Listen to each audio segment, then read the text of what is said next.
Presenting Orson Welles as the Third Man.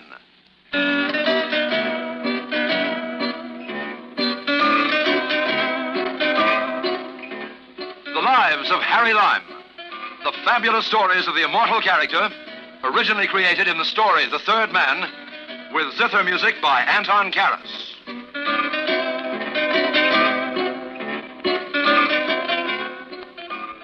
Well, I've messed around in a lot of messy things. You know me, I'm certainly no angel. But I never had anything to do with murder, or dope, or blackmail. Except just once. With blackmail, that is. Not my fault either, as I think you'll agree. But all the same, I'm sorry to have ever come within breathing distance of that caper, because as several people during the course of this little story had occasion to point out, blackmail is a nasty word. That's the title of the tale. Stick around and see if you don't agree.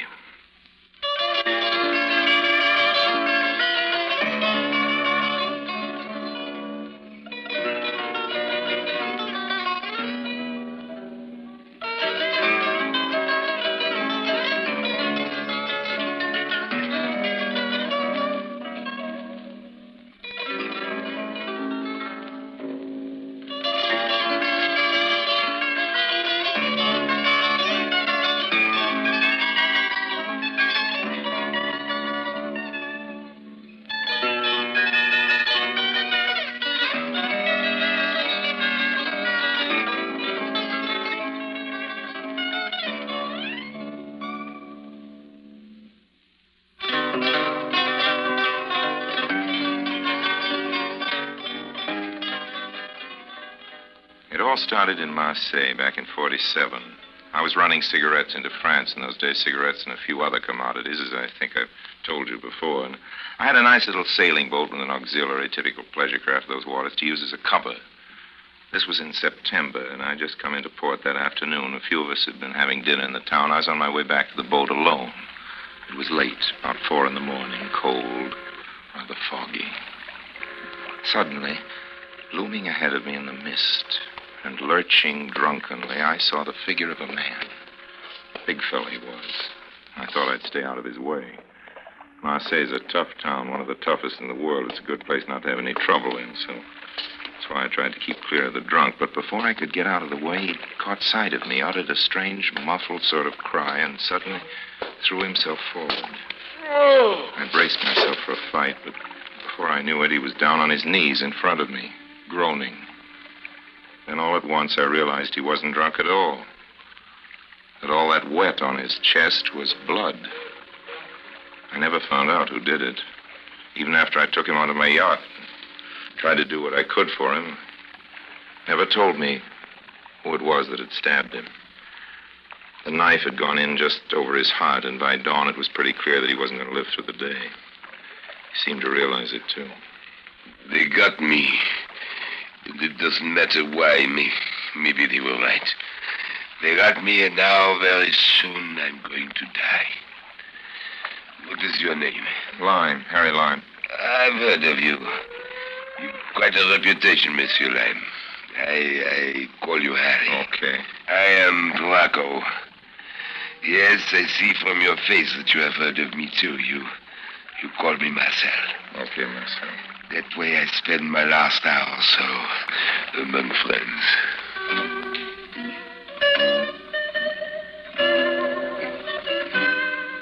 Marcel Bracco. A real Marseillaise. Born quite a while ago anyway. Died September 12th, 1947. Profession, crook. All kinds of crook. Some of the dirtiest kinds, I knew that. Among other things, I'd heard that Bracco was the chief of the Amazons.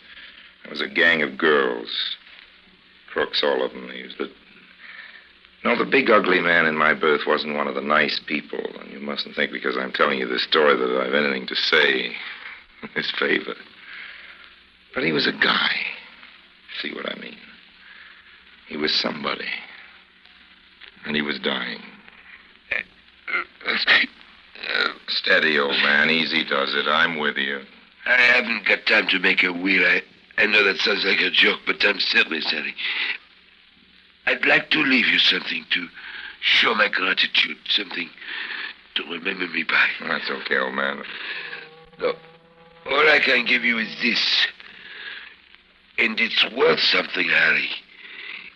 It's worth quite a lot. I give you a name. A name, Harry. Do not think I am joking. This name is just as good as money or jewels. Remember it. The name, it is Maurice Givolet. Did you hear that, Harry? Givolet. Maurice Givolet. Well, who is he? Oh, he's many things, Harry. He's a very many different sorts of man. You must remind him of this. It will be like money to you. Where do I find him? In the Chamber of Deputies of the National Assembly of France. What do I say to him? I'm dying, Harry. Hold my hand. I am, old man. I'm holding it. I haven't time to tell you. You must ask Julian. Julian? Yes, Julian Morrow. Morrow? Oh. But he was dead. I pulled the sheet up over his big, ugly face and went out of the cabin and locked the door.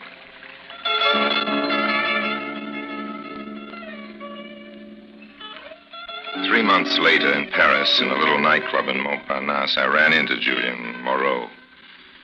Julian was a newspaper man, and in his way, Julian was quite a guy, too. Not a crook, just a newspaper man, and a good one. I'd struck up an acquaintance with him, and after a couple of weeks, it had brightened into something resembling friendship. So tonight, I thought the time had come when I could afford to approach him on the subject of my legacy. The precious name. Julian. Yes, Harry? I want to ask you a question. Go ahead. I'm going to mention a name. Well? If it means anything to you, let me know. Don't be so mysterious, Harry. What's the name? Givolet. Maurice Givolet. Why do you ask? Why don't you answer? Excuse me, Harry. I want you to tell me why you mentioned that name. You won't tell me anything about him unless I do? I'm afraid not. Well, there was a guy down in Marseille told me that name. He said it was worth money. Worth money? Yes, that's what he told me. He was dying at the time. That man in Marseille, he must have been a criminal. Well, don't go all prim and moral on me, Julian. Yes, as a matter of fact, he was something along those lines. What of it? I'm not going moral on you, Harry. I'm nothing very special myself, but when you say to me that the name Maurice Givolet is worth money, well... Well, what? There's a nasty world for that, Harry. A nasty world for that kind of money. What do you mean? Chantage. I don't get that. That's French, Harry. French for blackmail.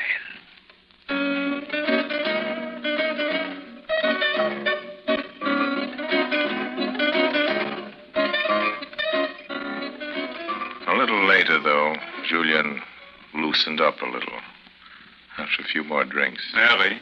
Yes? That criminal in Marseille you were talking about. Oh, you brought him up, Julian. I was asking about a certain Monsieur Givolet. I know. Harry, was the criminal's name Bracco, Marcel Bracco? Yeah, but how do you happen to know him? You're not in the rackets. You're a newspaper man. Marcel was with us for a while in the resistance. He was a brave man, and we got to be friends. Then later, we quarreled. That was after the war. He came to me here in Paris, wanted information about this Givolet. I gave it to him. Givolet is an important man in the government. And through the paper, I arranged an interview between him and Marcel.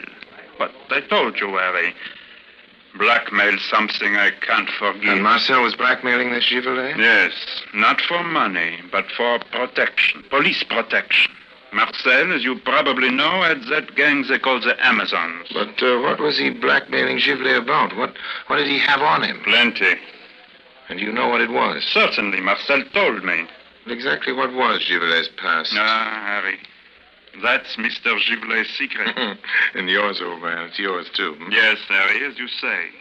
It's mine, too. Oh, must be something pretty bad. Bad enough for a man who's trying to make something decent of himself. Oh, don't think I like Mr. Givolet. I hate him. But as long as he behaves himself, I won't denounce him. As long as he behaves himself. So that's your price, is it? Don't you see, old man? In a way, you're a blackmailer yourself.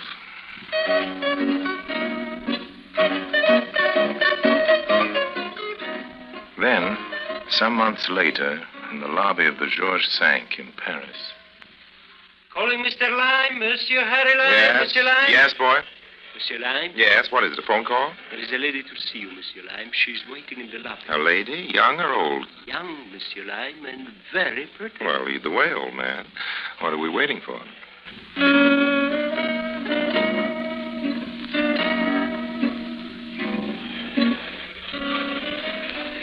Hello. You are Harry Lime? Insist on the original, honey, accept no substitutes. This is it. I don't understand. I'm Harry Lime. That's what I'm trying to tell you. Who are you? We haven't got around to that yet. You have not given me a chance to tell you. True enough. My name is Muller, Heidi Muller. Glad to know you, Heidi. Shall we go into the bar and have a drink? It's a little early for dinner, but... This is serious, Mr. Lime. I've come to see you on business. I was afraid of that. Well, go ahead. I have been told about you, Mr. Lime. On idle gossip, honey. You know how people talk. I'm a straight, upright, clean-living, law-abiding citizen. What is it you had in mind? Well, Which particular law did you want me to break for you? I want a passport. Passport? Oh, that's easy. We can arrange that for you in a couple of days. This man here in Paris does very good work, but the best phony passports come from Amsterdam, if you're willing to wait. It is not as simple as that. Oh? I want a passport for my father. Well, just give me his name, the other particulars, and a photograph. By the way, what kind of passport do you want? American, British, Mr. Panamanian? Lime, my father is not here. He's in Romania. Romania? Yes. On the other side of the Iron Curtain. And you want me to get a passport to him in Romania? That's right. That's practically impossible. Mr. Lime. Well, now, mind you, when I say practically, that's what I mean. It's practically. For Harry Lime, nothing is strictly impossible, just expensive. If you get what I mean. No, I did not. Well, how much dough can you spend? Money? Yes, money. If you want to get a passport to your father in Romania. I'm not going to pay anything, Mr. Lime. What? You're going to do this for me as a gift. You've come to the wrong man, Heidi. I'm sorry. I'd like to help, but I never break the law except on a strictly commercial basis. Besides, an operation like Mr. this... Lime, this is very embarrassing. It certainly is, dear. But I told you you were going to do this for me without charging me money. And you are, Mr. Lime. Shall I tell you why? Yes, it'd be very interesting to hear. I believe you are in trouble now with the French police, Mr. Honey, Lime. I'm always in trouble with the French police. Why? Yesterday they sent for me and asked me to identify you. Asked you to identify me? Why? What's the caper? I do not know. It is something to do with counterfeit money. Oh, yes, that casino business. That happened in August in Cannes. They never got me on it. The money was passed all right. They know that, but they can't pin it on me. I was there in the casino, Mr. Lime. The police discovered that I was next in line at the cashier's. When they found that out, they came to me. They want me to be a witness against you. They want me to swear that I saw you passing that counterfeit money. I see. And, what did you tell them? Well, first, I asked them questions about you. That's how I found out that you're, well, who you are. I see. And, look, Heidi, tell me the truth. Did you really see me pass that money? No.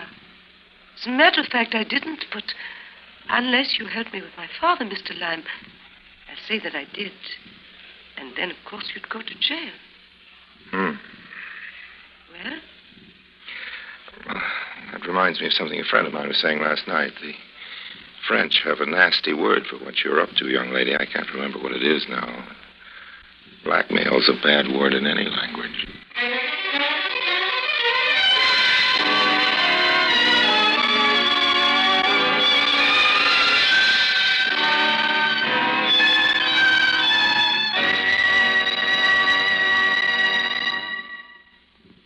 In a moment, Orson Welles returns as Harry Lime, the third man.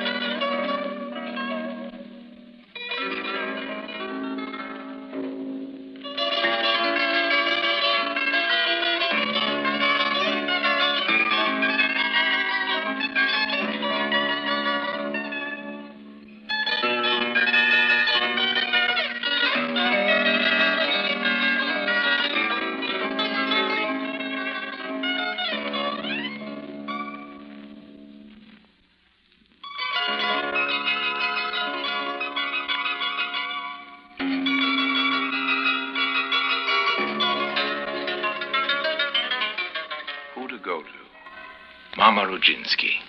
That's who I thought I'd apply to with my little problem. Mama Rajinsky is quite a character and a great authority on passports, frontiers, international laws in general, and how to break them in particular.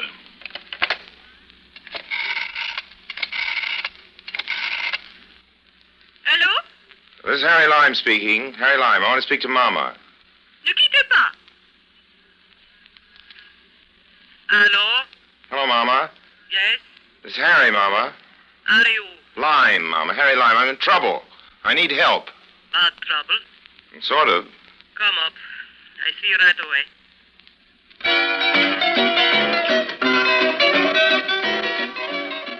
An hour later, I'd filled Mama in on the whole story and was waiting for advice. Well, Harry, it's a tricky business. I don't need to tell you. The phony passport's easy. But finding this man Muller in Romania and then getting him back through the Iron Curtain, it's no joke. Look, Mama, I didn't come here to listen to how difficult it is. I want some help. Well, there are two ways. Yeah? The first way, you go to Romania yourself. That's the way I don't like. I don't blame you. A man can get killed around there. The other way is through diplomatic channels. Well, the way you say it, it sounds easy, Mama, but do you know any ambassadors? No. I don't know any ambassadors, and neither do you. All you need is somebody high up in the government here in France. If you could just find a weak place somewhere. A weak place where you could put some pressure. You mean blackmail? I don't like the word, Harry. No. I mean pressure. Just find a soft place where you can push. Hey, where are you going?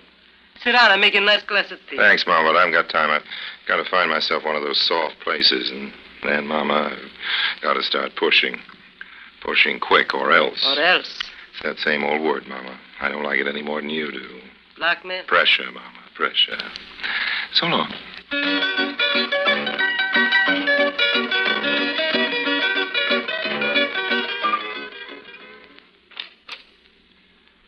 Monsieur Lime? Yes? Monsieur Givelet will see you now. Come this way, please. Thank you. Monsieur Lime. Oh, yes, come in, please. What can I do for you? Well, I'll get right down to the point, Chivley. I know you're a busy man as well as an important one. Well? I have a favor to ask. Ah? There's a man in Romania. He's stateless. Nansen passport before the war. His daughter's here in France. She wants to get him out. Are you serious, monsieur? Lime. Such a thing as you are asking. Why, it's practically impossible. And I will be frank with you. I don't even know who you are. Lime, Harry Lime. I told you that, old man. Well, you see, even on the highest ministerial level... It would be, as you say, practically impossible. I like that word, practically, Mr. Givelet. It gives me a little hope. Yes, but... I know. Don't bother to say it again. You don't know me from Adam, Monsieur Givelet, but there, you see, I have the advantage. I know you from Adam, Monsieur Givelet. I even know you from Monsieur Givelet. I don't understand. I've been in touch with a friend of yours. What friend of mine? A man called Bracco. What? Marcel Bracco. The name seems to mean a good deal to you. He said it would. Bracco is dead. But not Bracco's secret, not your secret, old man. He gave it to me before he died. Now then, when can I expect some action on my client, Miller? Your client? The man who needs a passport. Remember the case you said was practically impossible? Leave the particulars with my secretary. You will hear from me before the end of the week. Thanks, old man. I appreciate this. I really do. And when do I hear from you? Again, I mean, blackmailers always come back. Well, that's a nasty word, old man. Don't use it again, and you won't see me.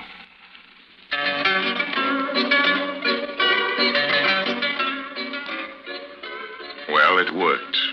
Whatever it was, it worked. I was holding a secret over a man's head, and I didn't even know the secret. Yes, whatever I was threatening the politician Givelet with seemed to be a threat strong enough, because by the end of next week, Heidi's father was on his way through the Iron Curtain. She said I was wonderful, Heidi did. Asked how she could ever thank me. I told her that thanks didn't come into it. I'm not your benefactor, honey, remember? I told her. I'm your victim.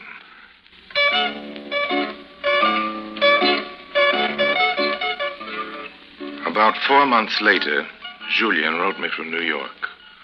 This is Julian Morrow, my newspaper man. Dear Harry, he wrote, now that it's all over, I think you have a right to know the truth. The truth about Givelet, I mean. I'm reading to you now from Julian's letter. Givelet was born in a suburb of Paris. His political life began when he joined a group wearing black boots and brown shirts of a violently anti-democratic character. This was all during the 30s. Then, during World War II, came his big chance. You will see that this Givelet, while essentially a little man, is clever. He secures for himself very early in the German occupation a false identity card, and it is under the false name of Givelet that he is a collaborationist, a Nazi stooge, and a black marketeer. His real name is therefore a good name. It is the false one which is bad. Now it's the beginning of 44.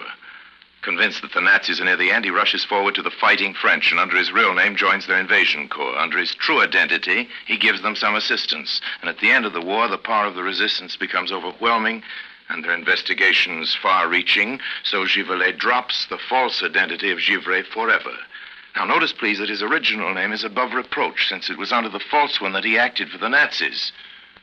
Now, there's need for men like himself, modest, self-effacing, industrious. And so it comes to pass that the little fascist street fighter, the black marketeer, the collaborationist who betrayed scores of his countrymen to the Germans, is triumphantly elected to the parliament as representative of one of the great historical parties of France. Well, now, my friend, we come to the Amazons.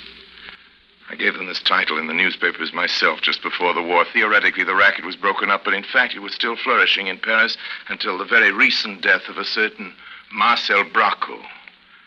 This gang worked in pairs late at night, gangs of girls, striking up casual acquaintances with visiting provincial gentlemen of a certain age and steering them to various nightclubs, finally to a cheap bar where the respectable old gentleman was invariably rolled, as you say in America. In other words, everything was taken from him, and if possible, afterwards, he was blackmailed. Now, some such poor old fellow was being beaten up in a bar by Bracco and the others who worked in his gang when Givelet, driving home from an all-night session at the National Assembly, heard the noise. He was waiting for a traffic light to change, and seeing no police on the street, he went into the little bar to investigate. Now, Mark, this was a genuinely kindly act, the act of a self-respecting French citizen. And you see what it got him. Of course, the gangsters turned on him and beat him senseless. Going through his wallet, they came on his old identity card, which he'd kept for some reason or another, concealed behind a photograph of his mother. It was the card of Givelet, the Nazi stooge. Thus, his secret fell into the hands of Bracco, who used it not to extort money, but for police protection for his gang. Very recently, as you may have read in my column, Monsieur Givelet was being considered for an important new post in the ministry. And then you, my dear Harry, came to him with your threats. Threats of exposing something the very nature of which, as it happened, you didn't even understand. Now, Givelet had begun to breathe again, you see, and to hope after Bracco had died. But your visit was too much for him. The French government had put a price on the head of Givelet, the Nazi stooge. Givelet, the politician, didn't realize that his secret was safe. Perhaps he was right. A secret like that is never safe.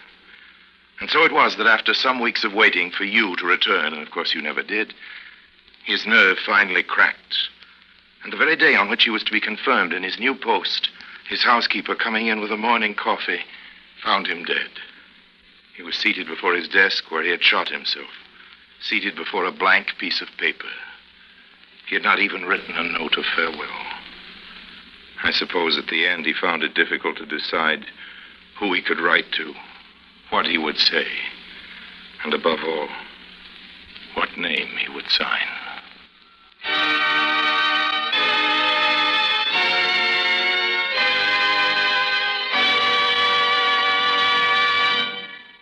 Harry Lime returns in just a moment.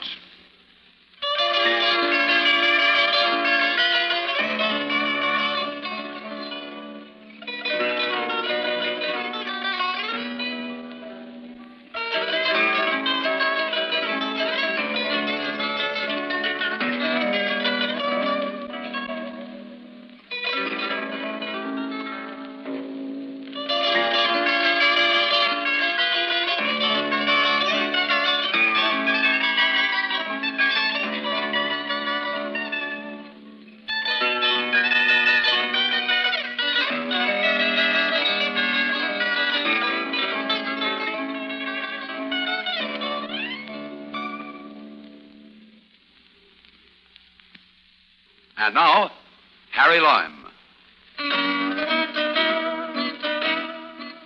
A few days ago, I was in Paris. I went into a little place I know near the markets where they make a wonderful fish soup. And who should I see having lunch there but Heidi? Heidi and an old gentleman I was sure must be her father. It was. She introduced him, and I sat down with him for a drink. So finally, I get to meet the wonderful Harry Lime. This is really a pleasure. Well, I'm glad you're with us here, Miller, on the sunny side of that iron curtain. Thanks to you, Mr. Lime. Oh, no, really, it wasn't me. But yes, my daughter has told me everything. Everything, Heidi? Did you tell your father everything? Well, Mr. Lime, I told him all the wonderful help. But did you tell him how you managed to persuade me to do it? Not exactly. Not exactly. What's this? Secrets? Why, Heidi, you're blushing. Heidi, I'll make a deal with you. A deal? I won't tell your father what you did if you let me take you both to lunch.